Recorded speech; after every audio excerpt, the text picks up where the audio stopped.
المبسوط میں جلد نمبر 3 صفحہ نمبر 142 پر، رد المحتار جلد نمبر 2 صفحہ نمبر 396 پر یہ مسئلہ ملے گا۔ مسئلہ کیا ہے؟ پہلے اس کو سوال سمجھیے۔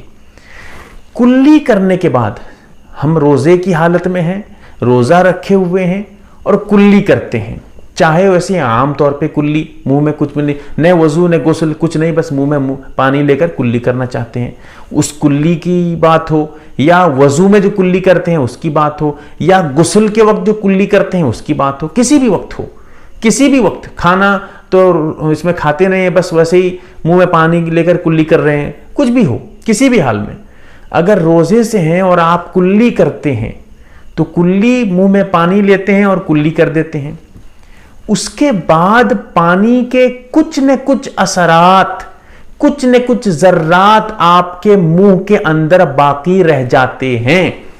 آپ بتائیے رہتے ہیں یا نہیں؟ بالکل رہتے ہیں۔ ایسا بھی نہیں ہے کہ پانی منہ میں لینے کے بعد پورے نچوڑ کر منہ سے پھینک دیتے ہیں آپ، ایسا تھوڑی ہوتا ہے، نہیں ہوتا ہے، کچھ نہ کچھ ایک دو قطرہ، ایک دو بوند تو منہ میں تھوک کے ساتھ ادھر ادھر منہ کے اندر حلق ولق میں، زبان میں یا دانت وانت میں لگ کے تو پانی کے کچھ نہ کچھ حصہ باقی رہ جاتا ہوگا۔ اب سوال یہ ہے کہ وہ جو پانی کے باقی ماندہ پانی، باقی جو بچا ہوا تھوڑا سے جو ذرات پانی کے رہ گئے ہیں، اگر وہ کسی ذریعہ حلق سے نیچے چلے جائیں، تھوک کے ذریعہ تھوک نگل لیں، تھوک کا مسئلہ تو لوگ بڑا گڑبڑ کرتے ہیں، لوگ یہ سمجھتے ہیں کہ روزہ رکھ کر تھوک اگر نگلیں گے تو روزہ ٹوٹ جائے گا، غلط ہے، ایسا نہیں ہے۔ روزے میں آپ تھوک نگلیں گے تو روزہ آپ کا نہیں ٹوٹے گا بھائی۔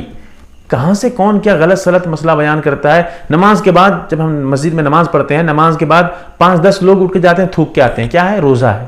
عجیب مسئلہ، کہاں سے کون دماغ میں گھسا دیا بھوسا، خدا جانے۔ تو اسی لیے جانتے رہیے، ایسا نہیں ہے۔ روزے میں تھوک اگر نگلتے ہیں، اپنی ہی تھوک ہے اور منہ کے اندر ہے، اس کو نگلتے ہیں، جمع کر کے اتنی تھوک کر لیجئے، اس کو نگل لیجئے منہ کے اندر جمع کر کے، باہر نکالیں گے تو مسئلہ دوسرا۔ اگر کسی اور کی تھوک ہے، بیوی کی تھوک ہے، بچے کی تھوک ہے، وہ الگ چیز ہے۔ آپ کے منہ میں جو تھوک پیدا ہو رہی ہیں، اس تھوک کو اگر آپ نگلتے ہیں تو روزے میں کوئی فرق نہیں پڑے گا۔ تو عرض یہ کر رہا تھا، یہ بتا رہا تھا آپ کو، وہ جو پانی کے اثرات ہیں وہ تھوک کے ذریعہ منہ میں اگر ادھر ادھر لگے ہوئے ہیں اور اس کو آپ نگل لیتے ہیں، کیا ہوگا؟ روزہ ٹوٹے گا یا نہیں؟ جواب یہ ہے کہ روزہ نہیں ٹوٹے گا، اس سے بچنا محال ہے۔